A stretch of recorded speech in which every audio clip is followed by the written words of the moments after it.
Can I have the smaller kartos? These are like, a bit like, oh, they're just too big.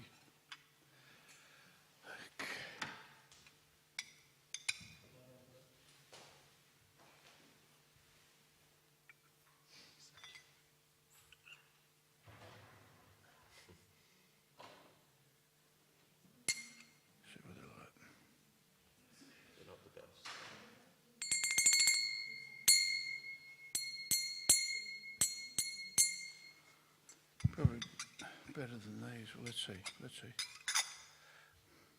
What happened to the other pair? Somebody pinched them, eh? Yeah, that's...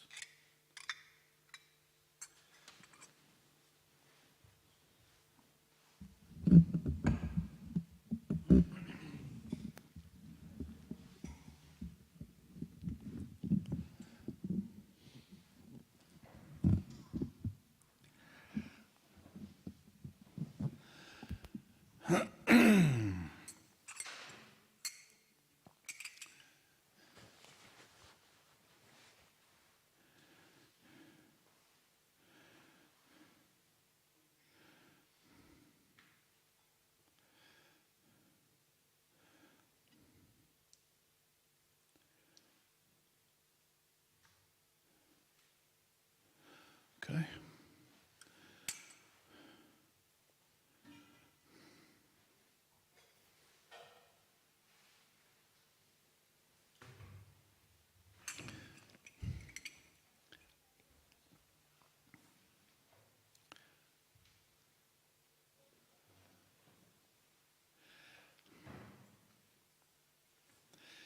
Jai Radha Madhava Kunja Bihari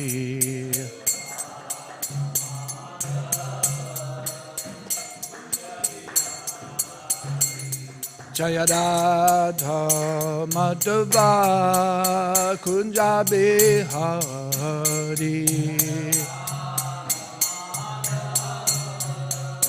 Kunja Bihari Jaya Gopi Jana Vallabha Girivaradhari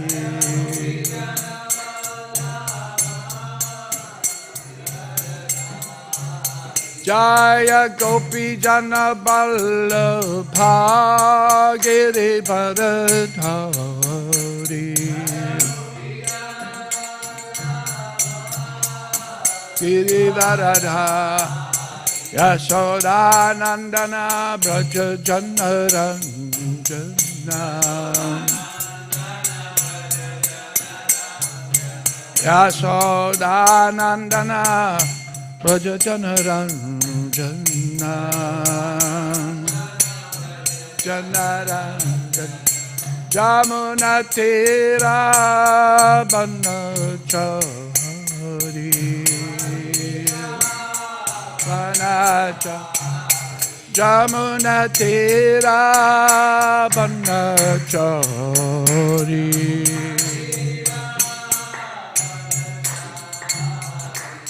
Jaya Radha Madhava Kunja Bihari Madhava Kunja Bihari Jaya Radha Madhava Kunja Bihari Madhava Kunja Bihari Jaya Gopi Jana Vallabha Girivaradhari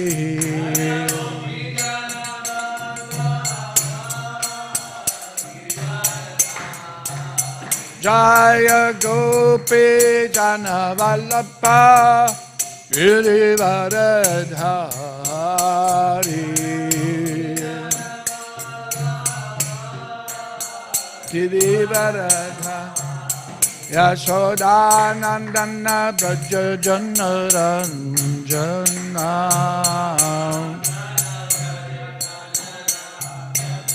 Yashoda Nandana Braja Janaranjana Jamuna Tira Vanachari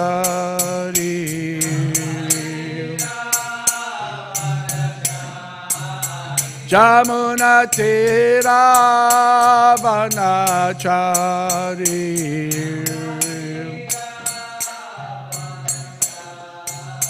Jaya Radha Madhava Kunja Bihari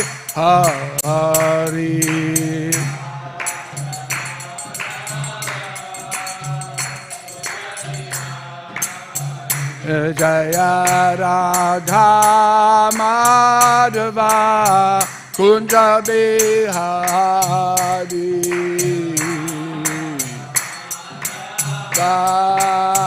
Kunja Bihari Jaya Vishnupada Paramahamsa Parivajikacharya Ashto Tarasarashi Śrīmad His Divine Grace A.C. Bhaktivedanta Swami Maharaj Srila Prabhupada Ki Jaya Vishnupad Paramahamsa Parivajikacharya Ashto Tarasarashi Śrīmad Srila Bhaktisiddhanta Saraswati Thakur Prabhupada Ki Ananta Koti Vaisnava Vrinda Ki Namacharya Srila Haridas Thakur Ki Prem se kaho Shri Krishna Chaitanya Prabhu Nityananda Se Advaita Gadadhara Shiva Sari Gaura Bhakta Vrinda Ki Jai Sri Sri Radha Krishna Gopinath Shyam Mukunda Radha Kundi Gavadana Ki Sri Vrindavan Dham Ki Sri Mayapur Navadvip Dham Ki Sri Purushottam Kshetra Ki Sri Ganga Maya Ki Jai Sri Jamuna Maya Ki Jai Bhakti Devi Ki Jai Tulsi Devi Maharani Ki Jai Harinam Sankirtana Ki Jai Kantaraj Śrīmad Bhāgavatam Ki Jai Nitai Gaura Premanande. Oh, glories to the assembled devotees. Oh, glories to the assembled devotees. Oh, glories to the assembled devotees. Oh, glories to Sri Guru and Gauranga. Oh, glories to Srila Prabhupada. Namo Vishwadaya Krishna Buddha Smani Buddha Jambudaya Janamane Namo Vishwadaya Krishna Buddha Smani Bhaktivedanta Swami Janamane Namaste Saraswati Devi Guruvani Pacharana Nivasesha Vari Paschatati Satanam Om Namo Bhagavate Vasudevaya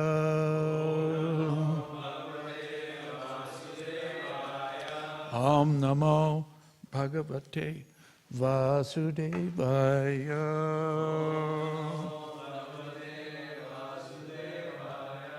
Om Namo Bhagavate Vasudevaya Om Namo Bhagavate Vasudevaya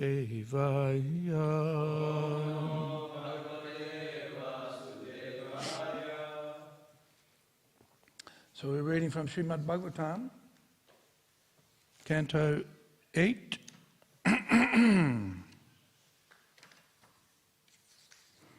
Withdrawal of the cosmic creations. Chapter 7. Lord Shiva saves the universe. Text number 20. Is that right?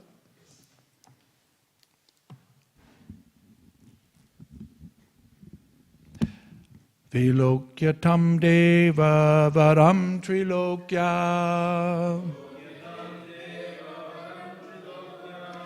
Bhavaya divya bimatam muninam Asinam adrav apavarga hitos Tapo Jushanam stutibhi pranemu Vilokyatam deva param trilokya Bhavaya divya bimatam munihinam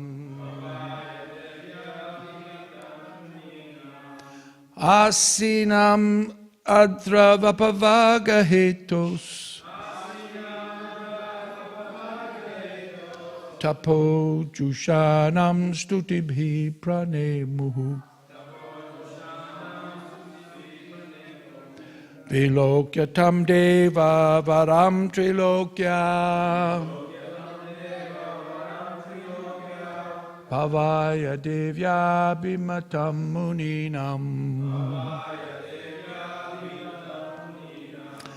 Asinam adravapavagahitos. Tapo jushanam stutibhi pranemuhu.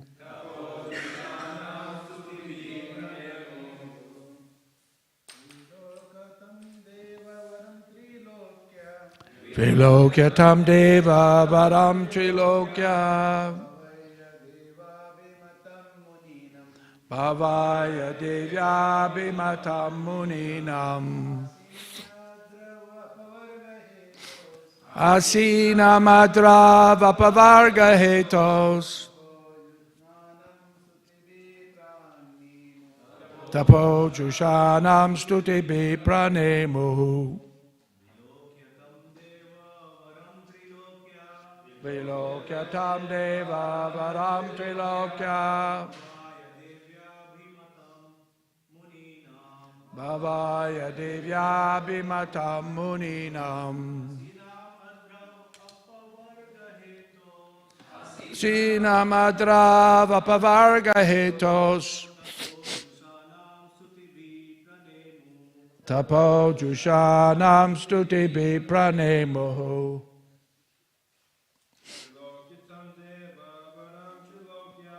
Vilokya tam deva varam trilokya.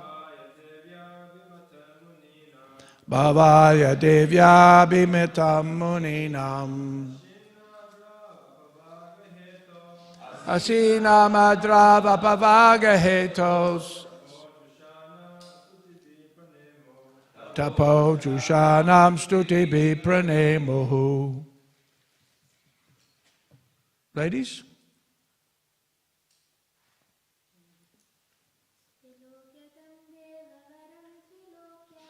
Vilokya tam deva varam trilokya. Bhavaya devya bimatam muninam. Asina madra vapavaga hetos. Tapo jushanam stutibi pranemuhu. Vilokya, observing, tam, him, deva varam, the best of the demigods, trilokyaha, of the three worlds, bhavaya, for the flourishing, devya, with his wife, Bhavani, Abhimatam, accepted by Muninam, great saintly persons, Asinam, sitting together, Adrao, from the top of Kailash hill, Apavarga hetoho, desiring liberation, tapaha, in austerity, jushanam, being served by them, stutibhi, by prayers, pranemuhu, offered their respectful obeisances. The demigods observed Lord Shiva sitting on the summit of Kailash hill with his wife Bhavani for the auspicious development of the three worlds. He was being worshipped by great saintly persons desiring liberation. The demigods offered him their obeisances and prayers with great respect. Okay, so next verse. Sri Prajapataya Uchahu. No, it's okay, I'll just read it. Deva Deva Mahadeva Are you not listening? You are listening, obviously, but not to what I said. I've said, I'll just read it. Bhutatman bhutabhavanaha trahina saranapanam strailokya dahanvad vishat.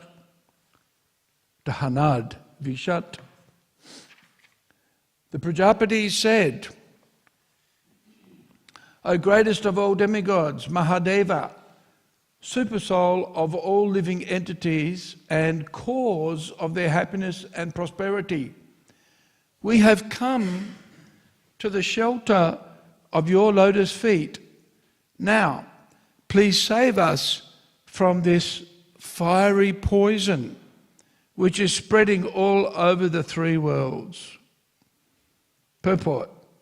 Since Lord Shiva is in charge of annihilation, why should he be approached for protection, which is given by Lord Vishnu? Lord Brahma creates and Lord Shiva annihilates. But both Lord Brahma and Lord Shiva are incarnations of Lord Vishnu and are known as Shakti-tattvas avatars. They are endowed with a special power, like that of Lord Vishnu, who is actually all-pervading in their activities. Therefore, whenever prayers for protection are offered to Lord Shiva, actually Lord Vishnu is indicated. For otherwise, Lord Shiva is meant for destruction. Lord Shiva is one of the Ishwaras, or the controllers, known as Shakti-tattvas avatars. Therefore, he can be addressed as having the qualities of Lord Vishnu.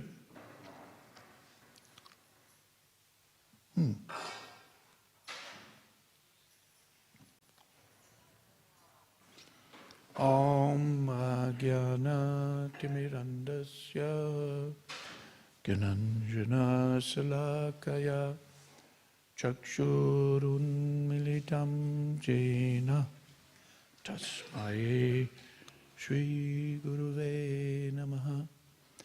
Shri Chaitanya Manobhishtam Stapitam Jena Bhutale Svayam Rupa Kadamahyam Tadati Svapadantikam Mukam Karoti Vachalam Pangum Langayate Girim Yat Kripa Tamaham Bande Shri Gurum Dinatarinam.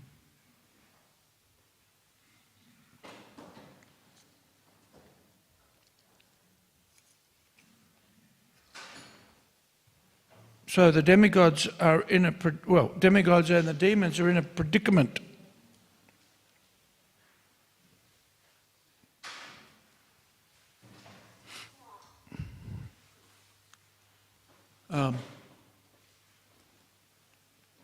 Along with the demons, the demigods and the demons have been churning the milk ocean to get amrita or nectar, by which they can become immortal.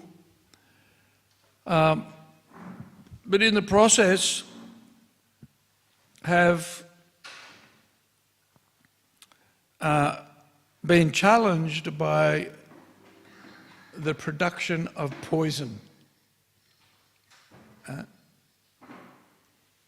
It's a bit like when we're chanting Hare Krishna, and sometimes when we're chanting Hare Krishna, instead of being able to just meditate on the holy name, on the sound of the mantra, all we get is a chitter-chatter going on in our brain. Right? So many things. This way, that way, all over. And we think of things that we never ever even thought of before, or forgot many, many years ago. Which is interesting because sometimes in the process of cleaning, you make more of a mess first. I've been trying to clear my desk for the last 3 weeks. And trying to sort out, I've got a few papers, miscellaneous things. And but inside all of those papers there's things to do. Appointments with specialists and you name it. So in order to, and I have in a bigger drawer, a filing drawer, more papers, but I want to put the most important papers from here into that drawer and take out the ones that I don't need in this one, right? So in order to do that, got to... So sometimes you get chaos before you get order, right? Not unusual. So here we have an interesting situation where with the churning of the milk ocean, there's this production of poison. And it's overwhelming everybody, the demons and the demigods. And so in order to seek protection, the Devatas are going to Lord Shiva and seeking his support.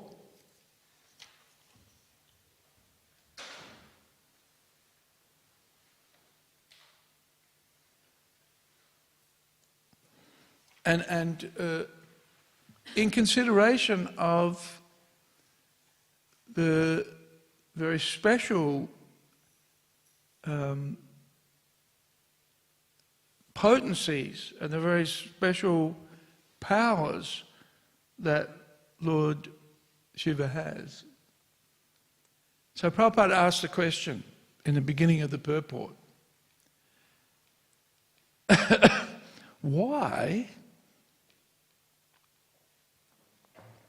are the demigods approaching Lord Shiva for protection when he is in charge of annihilation? Right? Why?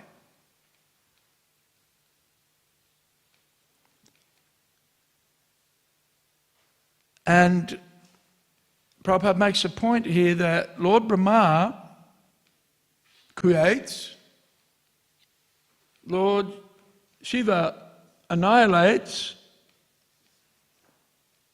but both of them are incarnations of Lord Vishnu, who maintains everything.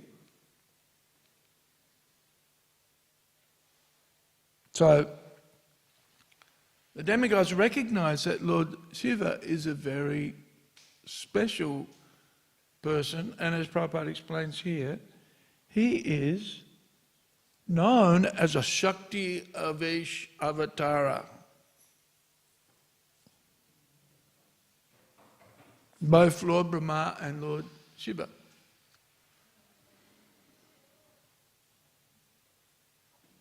But in actual fact, Lord Vishnu is the one who maintains.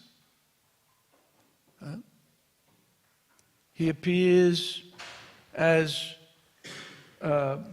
Karanadakashaya Vishnu to expand all of the universes. He appears as Garbhodakashaya Vishnu within each universe from which the 14 worlds or the 3 worlds are manifest within the lotus stem that sprouts from his navel, right? So he's there for the creation of the material universes, the development of each universe, and he also exists as Chiradakashaya Vishnu, as the Paramatma. He expands as the Paramatma within each of the atoms, or within each of the atoms of the creation. He's within everything.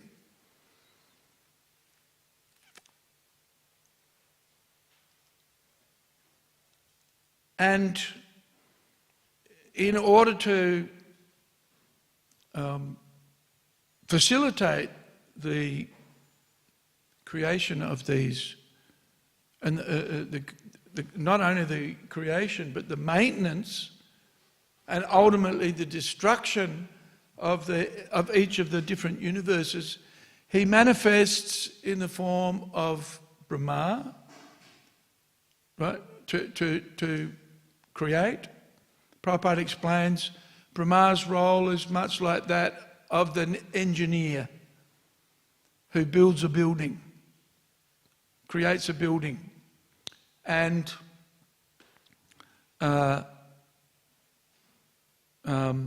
but according to the plan of the architect, right? So Lord Vishnu is the architect, he's the designer, if you like, but he empowers Lord Brahma to develop. Lord Vishnu provides the ingredients, Lord Brahma then gives them form. Right? And then Lord Shiva's role is to dismantle everything. Right? So why are they approaching Lord Shiva for protection, which is given by Lord Vishnu?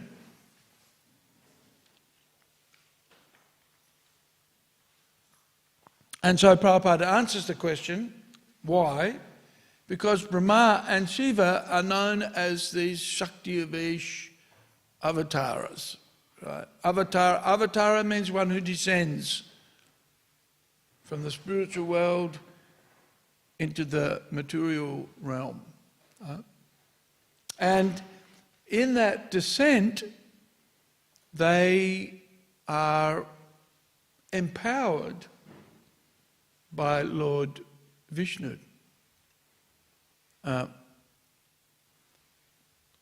Lord Brahma is usually a jiva, a living entity, but who's endowed, that's why this Shakti-tattvas means they're wearing or they're given the potency, the Shakti, the power of Lord Vishnu, right?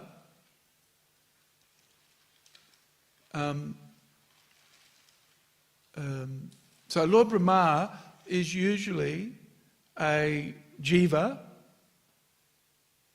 an ordinary living entity, as opposed to Lord Vishnu, who's the the source of everything,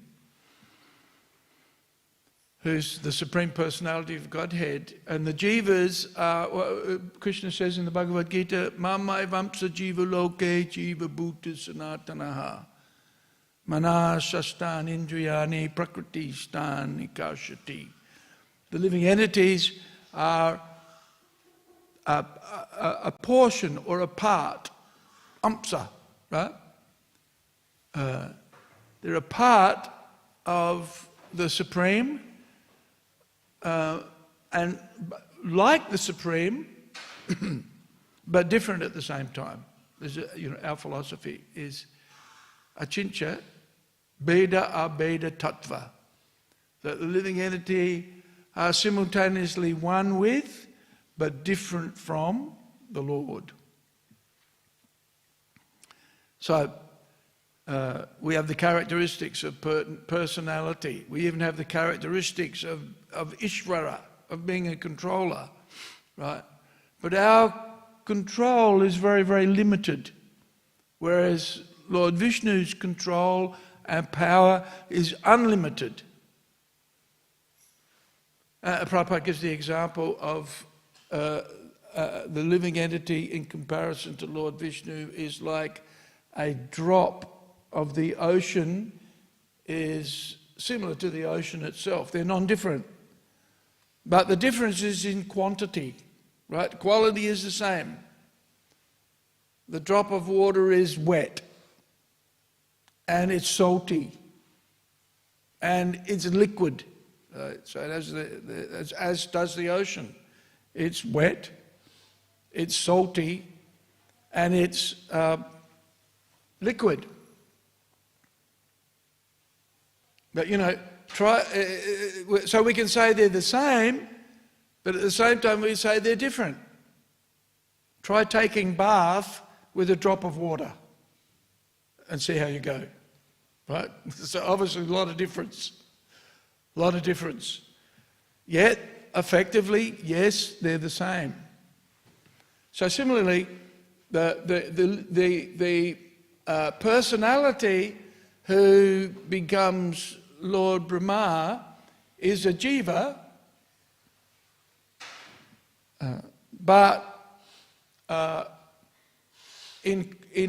so is the same as the Lord in quality, but in potency or in power, not the same.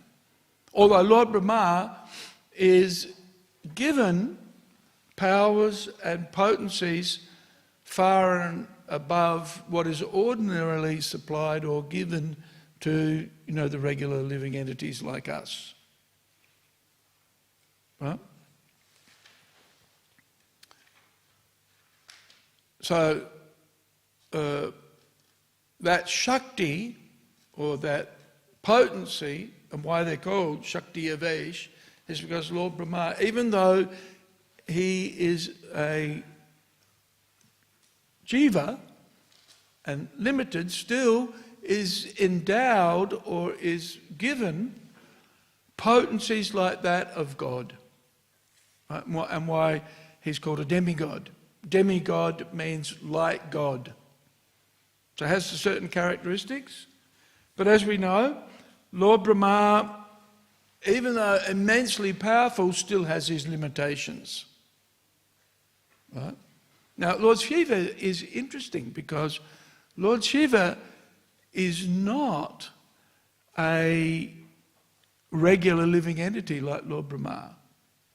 Lord Shiva has his own tattva, very special person, in that, and in the Brahma Samhita it's described that Lord Shiva is compared to yogurt, right? Yogurt is non-different to milk, right? If you want to make yogurt, how do you do it?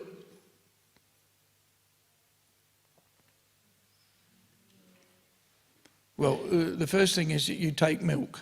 Right? The first ingredient is milk. And then a souring agent, which then converts the milk into yogurt. But in its basic ingredient, the yogurt is milk, right? But you can't use yogurt like milk. We're fasting from yogurt at the moment, right? Yeah. Although we had Shrikand on Janmashtami.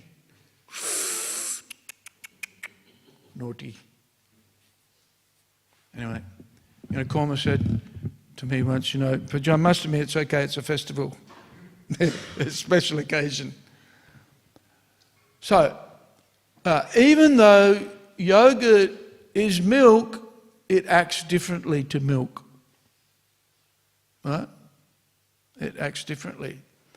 So even though Lord Shiva is like the Supreme Personality of Godhead, at the same time he's also different, but endowed with very, very special powers, like those of Lord Vishnu. And so therefore he's also described as and identified as a Shakti-tattvas avatar. Right? But a very special. Lord Shiva is like Lord Vishnu, but isn't Lord Vishnu. Right? Like yogurt is milk, but isn't milk at the same time. It's a transformation. So Lord Shiva is a very special avatara. Very special. And so he has his unique tattva. And it's described, the reason for that is because Lord Shiva, even though he's a specially empowered person, at the same time he's in contact with the material energy. And because the material energy has a Shakti of its own, it has an influence and a potency that modifies Lord Shiva's powers. So that even though he appears like Lord Vishnu, he's not. Right? But still very special personality. And his main purpose, Lord Brahma's purpose, is to be the engineer, and so he's building and creating, and Lord Shiva is the destroyer. He winds up the universal affairs on behalf of Lord Vishnu. And so Lord Brahma and Lord Shiva are given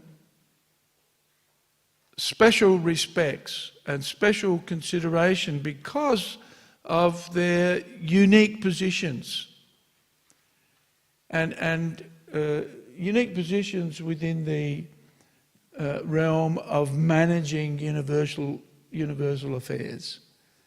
That's what the demigods' role is. They're servants of Lord Vishnu, and they're empowered by Lord Vishnu, and their role is, and here the Prajapatis also, their role is generally to manage universal affairs. And so, in this particular case, the Prajapatis are approaching Lord Shiva because their incarnations, Lord Shiva is an incarnation of Lord Vishnu, but in a particular context. Like Lord Vishnu, but at the same time different. But endowed with or given special potencies, and which they carry with them at that particular point in the proceedings of universal affairs. And in this particular case, Lord Shiva's role is to protect, empowered by Lord Vishnu, to swallow the poison that's been created, and in that way then protect everybody. Only Lord Shiva could do this because he's so powerful and so unique. And as Prabhupada says, not to be imitated. Right? Not to be imitated. Here. They are endowed with a special power like that of Lord Vishnu, who is actually all-pervading in their activities. Right? Because they're great servants of the Lord, then their actions focused on service to Lord Vishnu are an extension of Lord Vishnu's powers. Very interesting sentence here. Huh? They are endowed with a special power like that of Lord Vishnu, who is actually all-pervading in their activities. Huh? This is why devotional service is so powerful. Right? Because once one engages in devotional service, one's not acting on one's own behalf, but one's acting on the behalf of Lord Vishnu. Right? And when one acts on behalf of Lord Vishnu, then Lord Vishnu appears within those activities. His Shakti, or his power, is within those activities. And because Lord Vishnu is within those activities, then those activities are purifying. Right? Ultimately purifying. There may be some disturbance from previous activities and from material attachments and the like. As we're seeing here, the demons and the demigods are churning and out comes the poison. So we see it also in when we chant Hare Krishna. The mind becomes disturbed and then runs towards material things. Huh? But if one is perseverant, because the activity of chanting Hare Krishna is purifying, right? Gradually as we keep chanting, what? What's that verse? Shanai, Shanai, Uparamed. I can remember the first line. It's in the 6th chapter of the Bhagavad Gita. Step by step. Shanai, Shanai. You've got to go steady, steady, steady. And all sorts of things will come up. Have you noticed? And things that we think, oh, God. Right? When we first start chanting Hare Krishna and we come to the temple, we think, oh, I'm such an exalted devotee. Then we chant Hare Krishna.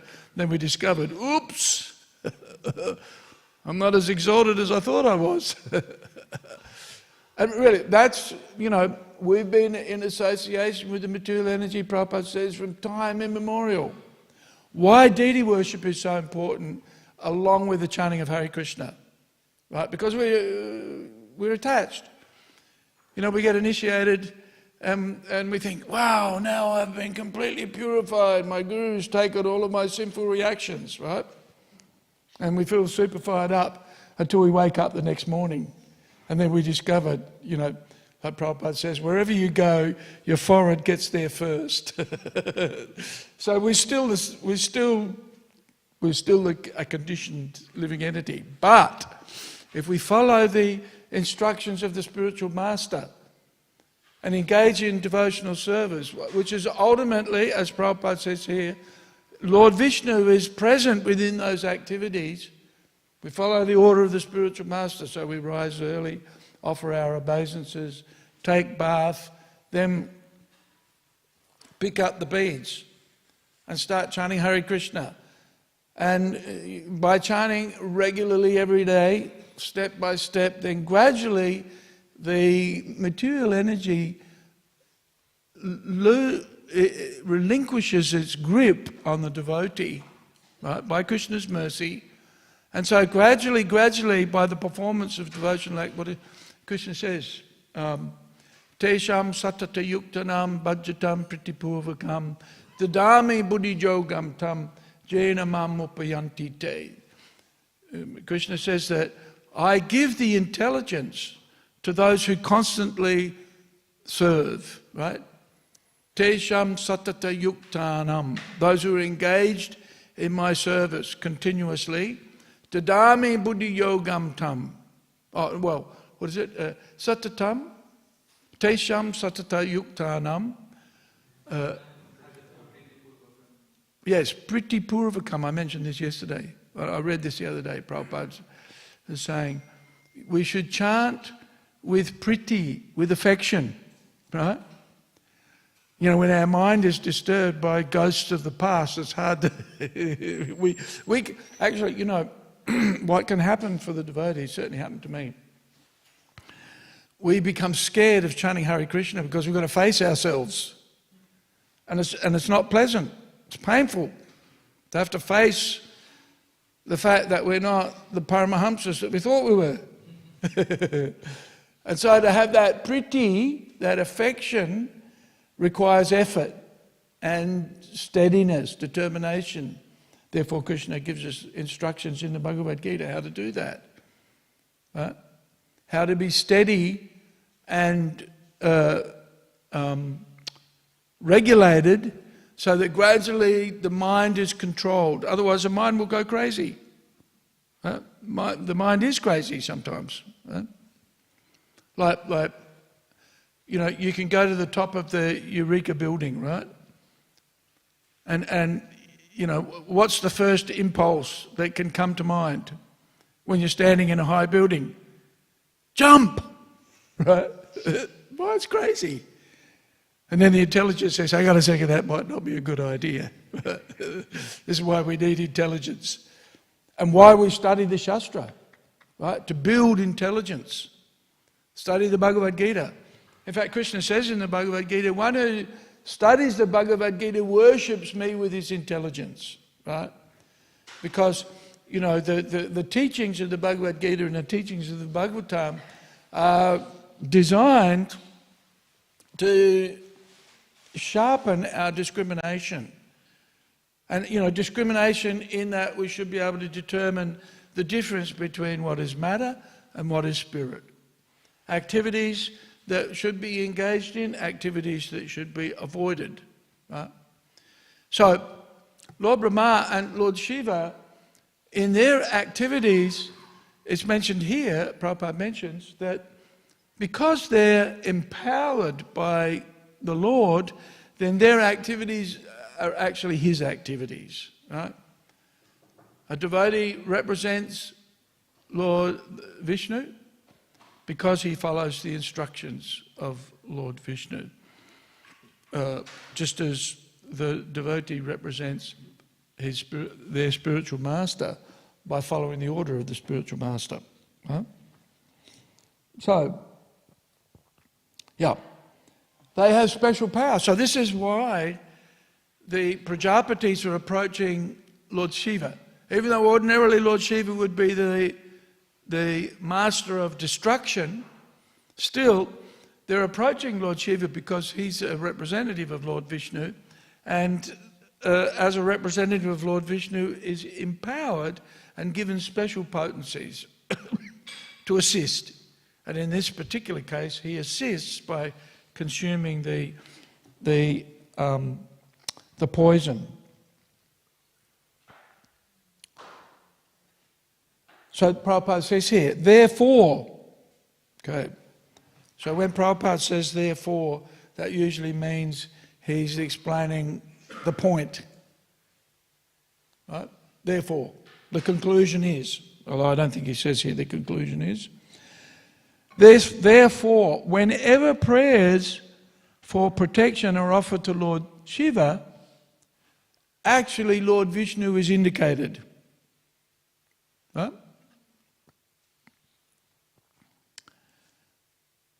For otherwise, Lord Vishnu is meant for destruction. That's interesting.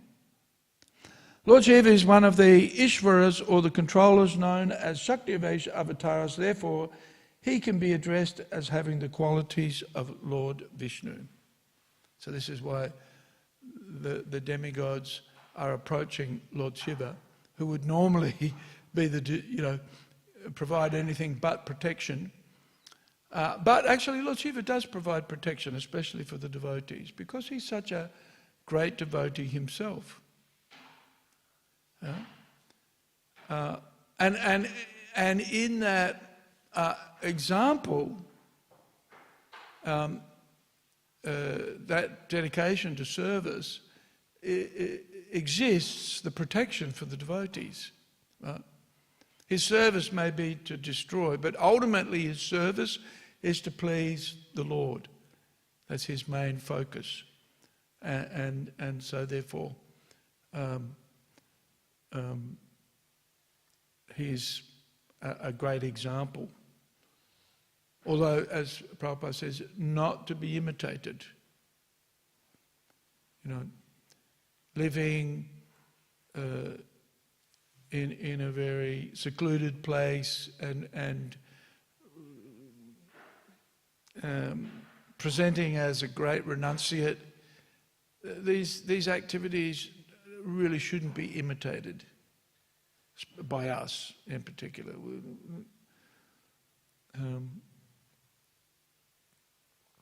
You know, there are some very common misconceptions of what a renunciate should be or should look like. And Lord Shiva, being such a great example, is unique in terms of renunciation. But why is he so renounced? Because he's so deeply absorbed in service to the Lord and in chanting, effectively. Right? Chanting the names of the Lord. But unless we are that deeply absorbed in the chanting of Hare Krishna, then we shouldn't try to put on a show of renunciation. For most of us, it's better to stick to where we're, who we are and what we're doing, our natural propensities, and engage in chanting Hare Krishna and rendering devotional service and for us mostly according to Varna and Ashram principles. Why Srila Prabhupada emphasised them so much, right? And as Prabhupada says also in the 6th chapter of the Bhagavad Gita, better to be a sincere sweeper of the street than a charlatan meditator. Right? Making out, oh, I'm so advanced. And then, being distracted from our advancement by the allurements of the material energy. And this was an issue that manifests really in the Chaitanya Vaisnava tradition, in the history, after the Goswamis of Vrindavan, who were so elevated persons, and demonstrated renunciation, right? Chaktava Turnam Asesha Mandala Pati Srenim Sada Tuchavat, right? They gave up aristocracy, right, as insignificant. But how did they do that? Gopi Bhava. They were absorbed in the mood of serving Krishna like the gopis. Right? Gopi Bhava Rasam. I can't remember that. Well, actually, I can remember it, but I'd have to start at the beginning. So, very interesting. The Goswamis were deeply absorbed in their eternal spiritual position. And were internally absorbed in that, such that they could be detached from what was going on around them, right? And so it's easy to put on a show of renunciation, but not so easy to be deeply absorbed. And if you're not deeply absorbed in Gopi Bhava, service to Krishna, then you'll be distracted by the material realm, right?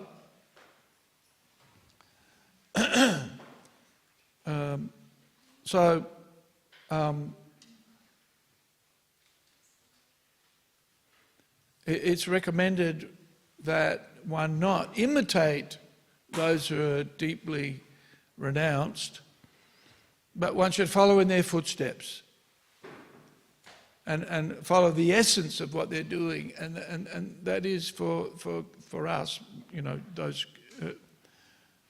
We can be benedicted by Krishna, by Lord Chaitanya, by Srila Prabhupada, by chanting 16 rounds, by having a regular morning program, regularly absorbing ourselves in the philosophy, why we have the Bhagavatam class, and that way then be able to dedicate our activities to service.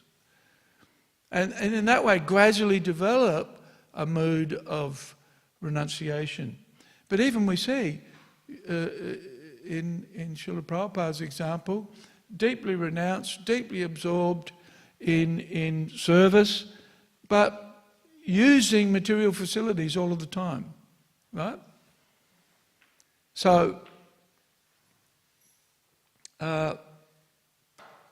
we follow in the footsteps of Lord Shiva, we don't imitate.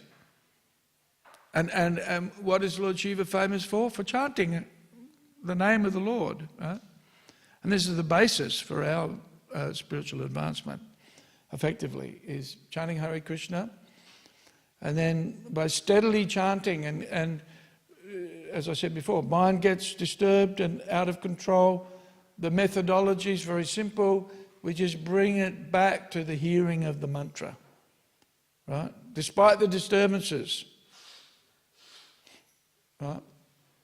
And Hanuman the other day when he gave class gave us the advice, don't be surprised what comes up when you chant Hare Krishna. Right? Some days out comes the demon. Some days out comes the Paramahamsa. Right? We chant Hare Krishna and it's, oh, joy, Prabhu, Hare Bol, this is nectar. Right? Well, stick around. Won't be long before the demon puts his head back up again. Right?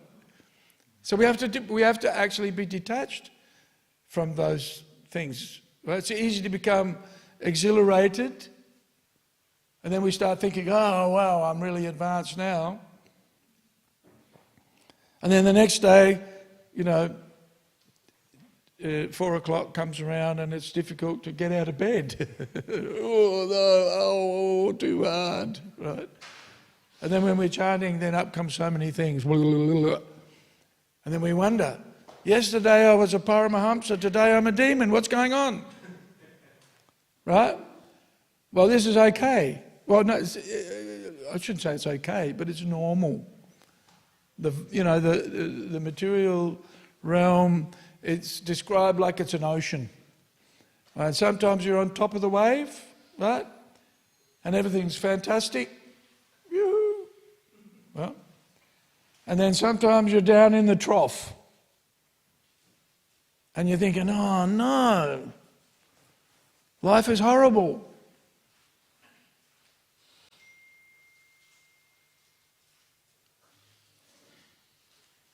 But just stick around. It's only a matter of time and you'll be back up on top again. Right? And in one sense, it's all illusion. Right? It's all illusory. The ups and downs of material life. Whereas the steady progress in devotional life, which is really the Amrita that we're looking for, right? Anandam buddhivardhanam pratiputam purnamritasvardhanam, right? That's what we're looking for. That's what gives the full satisfaction. The satisfaction of performing our devotional service, of chanting Hare Krishna, of studying our philosophy, of service. And service in the association of the devotees. This is what we keep coming back for. Right? Service in the association of the devotees is that special taste, special. I remember when Achincharipa and I started going to the temple, we would come home thinking, oh boy, that was intense. Whew, boy, glad to come home. But then we're thinking, oh no, got to get back to the temple. Right? It's like Prabhupada says about, the tomato chutney. The Bengali tomato chutney. What is it? Too hot to endure, too sweet to resist. That's our devotional. That's chanting Hare Krishna and rendering of service. And rendering of service always with challenges. There are always challenges in rendering service. But Prabhupada said, impossible is a word in a fool's dictionary, right? So we need to apply ourselves in following in the footsteps of Lord Shiva, the example that he sets, and the essence of what he's doing, which is ultimately service, right? And we see that. His service, in this particular case, coming up will be that he consumes the poison and protects everybody by that seva, if you like, to the devotees. Okay, so does anybody have any comments? Yeah. Lord Shiva is meant for destruction. He is one of the Ishvaras, or the controllers, known as Shakti-tattvas avatars. Therefore, he can be addressed as having the qualities of Lord Vishnu. Comments or questions from anybody, Jade? Yeah. Hare Krishna. Thank you for a nice class.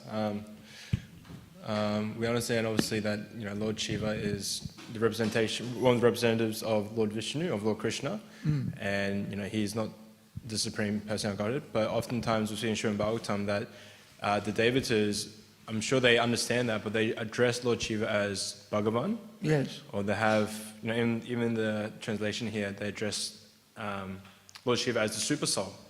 So I was just trying to understand that, is that committing an offense? Because when we're chanting the 10 offenses in the morning, the second offense is considering the demigods of Lord Shiva, Lord Brahma to be equal to or independent of Lord Vishnu is an offense. Yes.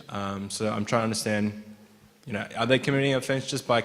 No, because they understand, there's an appreciation of the relationship, right?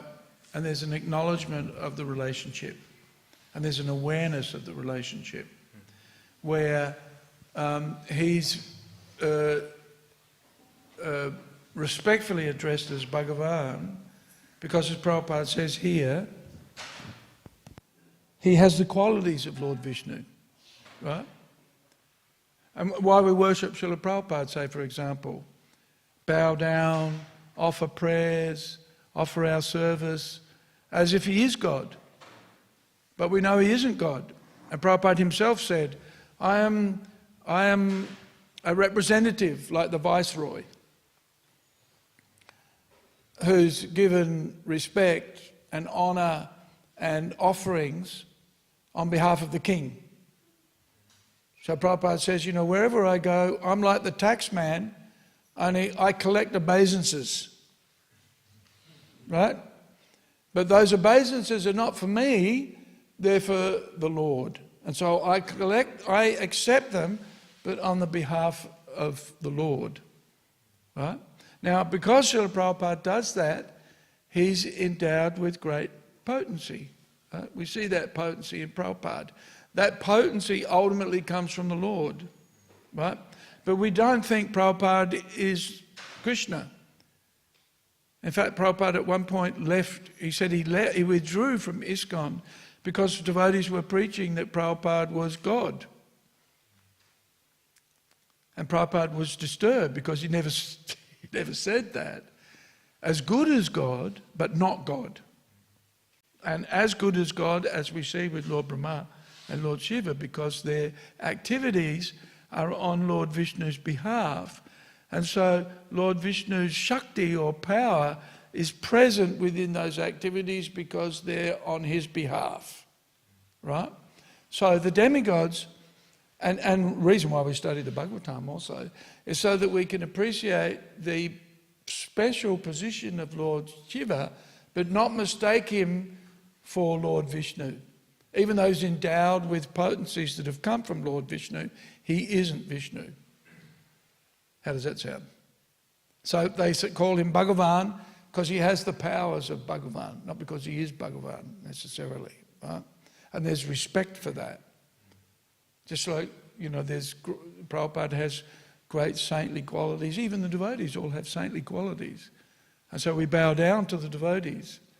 But we are in effect actually bowing down to the super soul within the heart, who's giving everybody the different Shakti or the different qualities, potencies that they have. It comes from Lord Vishnu, ultimately everything, right? But to say that, everyone is God, which in one sense is true, but in another sense is a misrepresentation. So it's in the subtlety of understanding the Beda and the Abeda, the sameness and the differences, right? So we say we're all one, right? And in one sense we're all spiritual by nature, right? But if we were to say Sibya is me, or I'm Sibya, there's a difference, clearly a difference, right? So we have to know how we are one, but also know how we're different.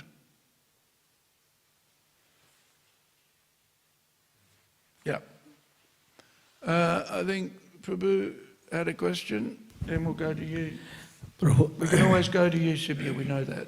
Prabhu, thank you for very nice practical presentation. Hare Krishna. Now, the holahol that comes out in the beginning of the churning, The what?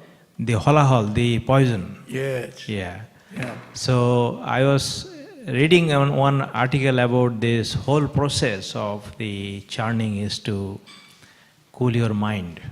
Cool your mind. Mind, yeah. So when you start chanting, for example. When you what? Start. Yes. Maybe you turned it off, or battery's flat. So the mind is really going here and there. Yes. Sometimes we remember the very old memory. Yeah. So this represents such a power. Yes. Yeah.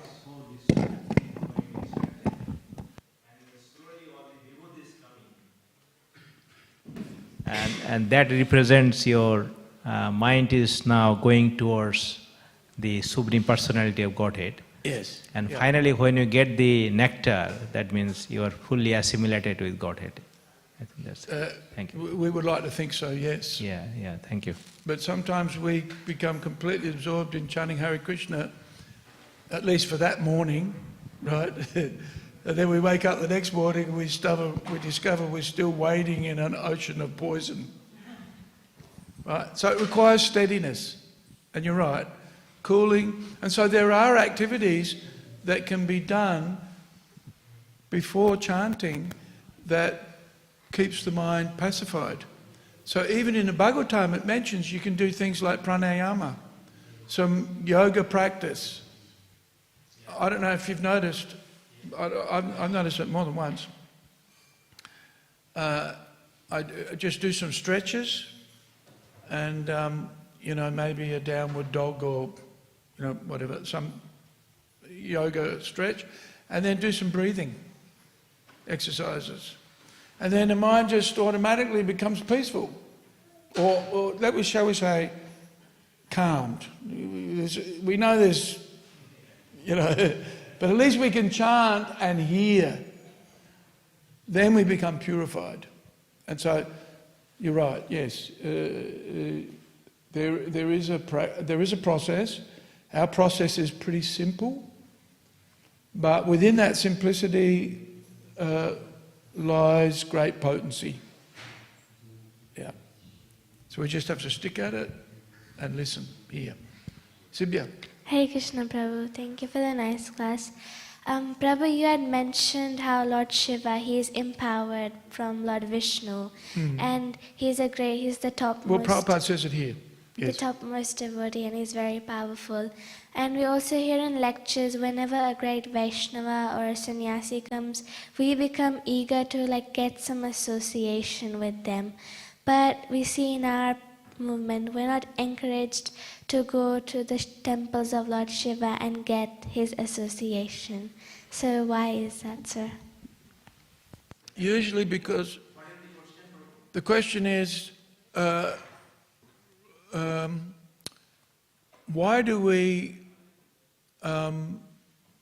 are we discouraged from going to temples of Lord Shiva? That's the basis of it. When Lord Shiva is a great devotee, and when we associate with the great devotees, we want their company and association because they're an inspiration, right? Yeah. I think the main reason why we don't go to the temples of Lord Shiva, you can, right? There are tirthas in India where Lord Shiva is worshipped, where Lord Chaitanya visited, right? Because they're tirthas, right? But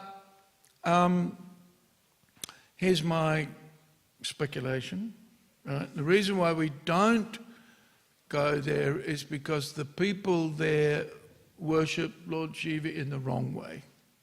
And they think he's as good as, if not the same as, if not better than Krishna. Right? Yeah. So, not good association there. But that doesn't mean we can't go there. We go there to honour and respect Lord Shiva, right? But we may not associate with the locals if they're not Vaishnavas. Right? So we generally avoid, we go with the like that. Right? And this I guess is why we have sampradaya and why we have tilak markings. Right? And why we announce who we're a disciple of. Although generally, we don't walk around the place, I'm a great devotee, but in spiritual circles, one's credentials are identified by the guru, and the guru represents the line, the sampradaya, right? So one is announced or one is predicated by whose guru you're a shishya of, right? And so that then identifies the teachings and the practice that one follows, right? And that it's authorized also, that you come from an authorized sampradaya. So the Chaitanya Vaishnavas are quite particular about who they associate with. Right? So yes, we can go to worship Lord Shiva and offer our respects. There are temples in Vrindavan where that's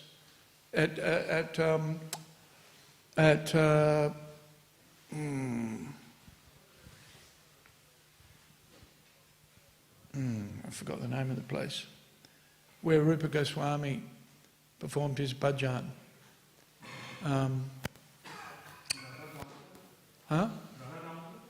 No, what's that place? It's near Vashana, where Rupa Goswami performed his bhajan.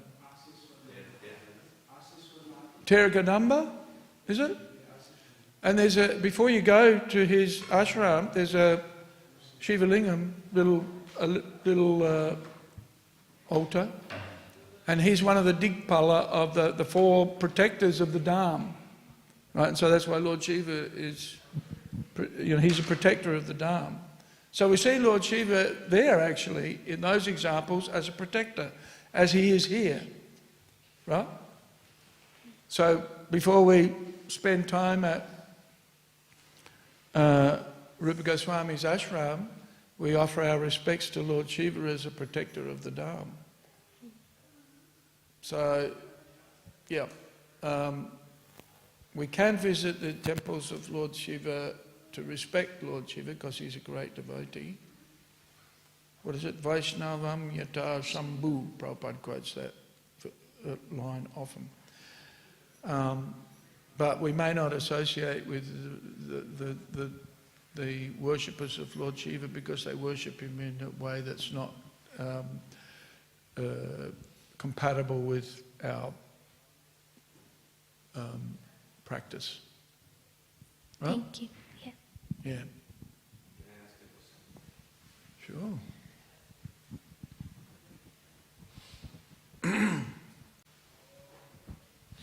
Thank you, Prabhu. That's a very nice class.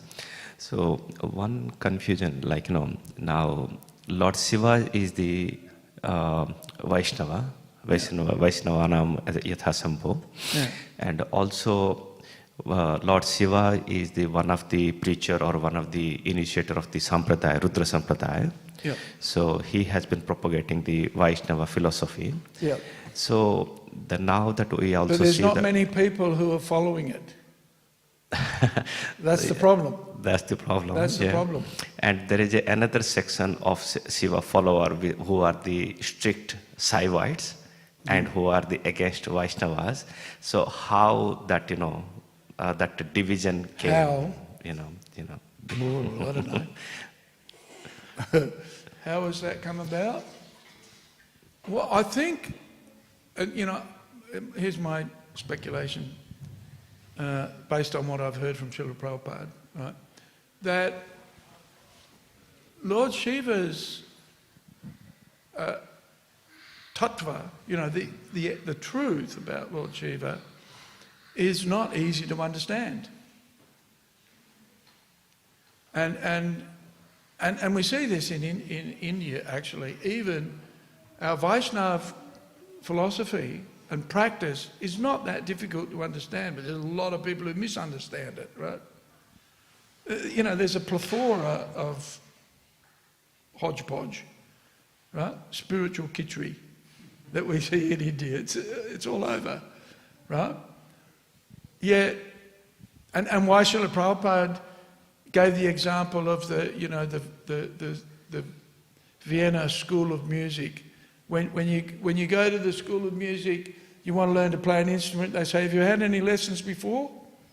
And if you say yes, they say, okay, it's going to take longer, and so for you we have to charge more. But one of the reasons why Prabhupada said it was easy, well, it was never easy, but why Prabhupada was successful in the West was because his disciples didn't have any preconceptions. And whatever Prabhupada said, they did. Right? Whereas in India, there's all sorts of stuff going on, as you know, as we all know. Right?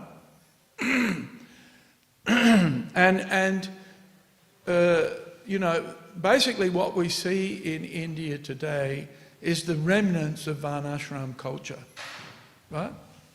And Prabhupada says, gives the example, the Varnashram culture is like a dead elephant, right? There are many good things that you can take from a dead elephant, but it's still dead, right? So, same with Varnashram culture, it's being practiced, but only remnants of it, right? And some of it's just trappings, it's just like decorations. It's not the actual essence of what that culture should be. So, in the Bhagavad Gita, Krishna says, in due course of time, the parampara is lost. And it then needs to be re-established. Right?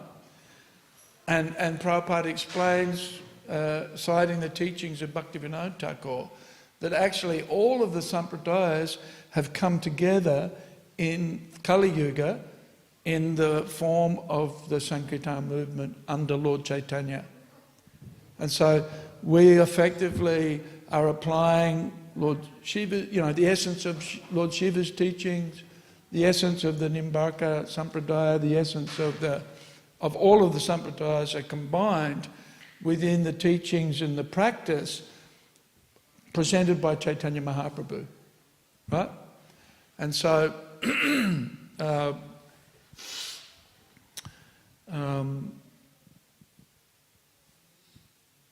I would say the reason why we don't have the faithful Sampradaya of each of the four Sampradayas worshipping Lord Vishnu is because of time, the time factor. That's what Krishna says in the Bhagavad Gita. The time factor has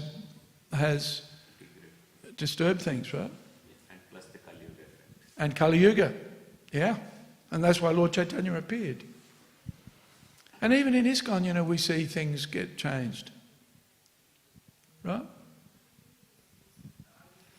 Like, I'll give you an example. When I was trained to offer bhoga to the deities, right, we just lit the incense and put it in the incense holder.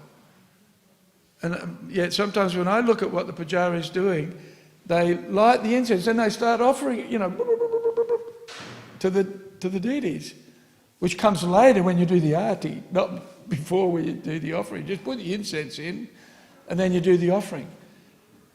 So not only do things get, subtracted from, there's things added. I was, another time, I was here in the evening and it was past 9:30 and I was wondering, what's the Pujari doing, And he didn't come out until 10 to 10. And I said, what are you doing?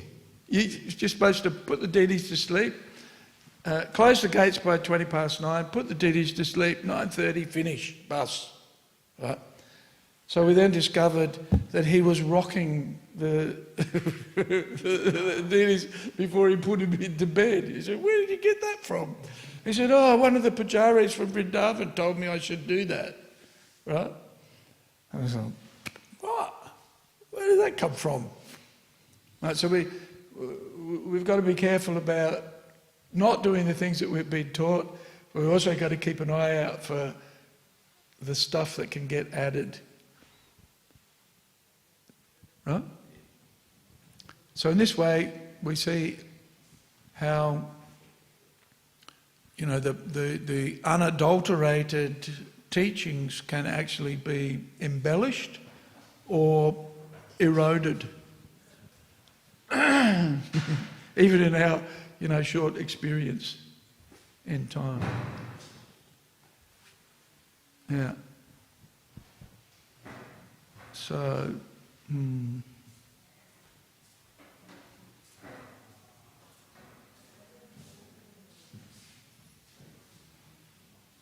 yeah, and it's very interesting because, in one sense, the practice and the teachings are one, right? But even there had to be separate sampradayas at one point, and of course, that's because there are anyway, there are different perspectives on the same, on the same darshan, right? But it's different perspectives, and they can be allowed for and practiced.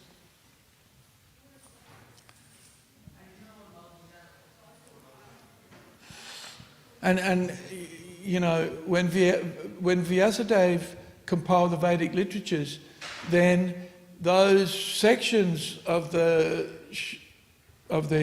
Shastra, right, were divided up and given to different schools. Right? Ultimately, the purpose was to serve Lord Vishnu, but it got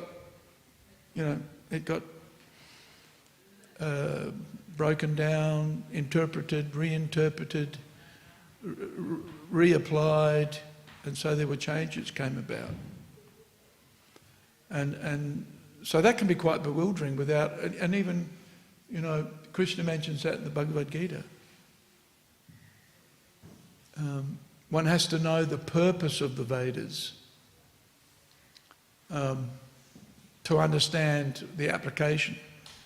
That's not always fully understood. So why Lord Chaitanya had to appear, or appeared, one of the reasons why he appeared was to consolidate all of those teachings back into activity that's only focused on serving Krishna, ultimately. Right? And we're criticised for that sometimes. Right? You only worship Krishna, why don't you worship Lord Shiva? You're practicing discrimination.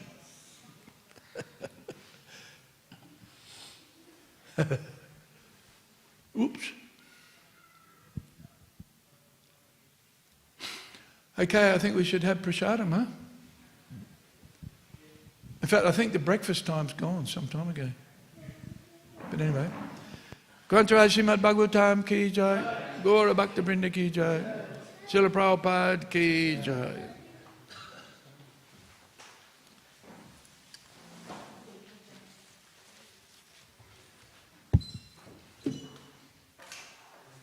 Hi Krishna, how's it going? I sent an email. You sent an email? Yeah. Permission to use the from the puja magazine. I've written an article about watching the Buddha. Yeah. Where are you going to publish it? Publish in our puja magazine.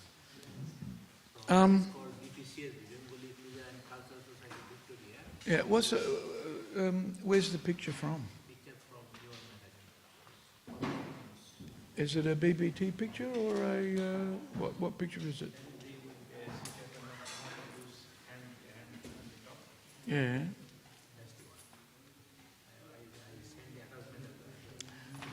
Look, I would just use it because, I don't think anybody's going to complain.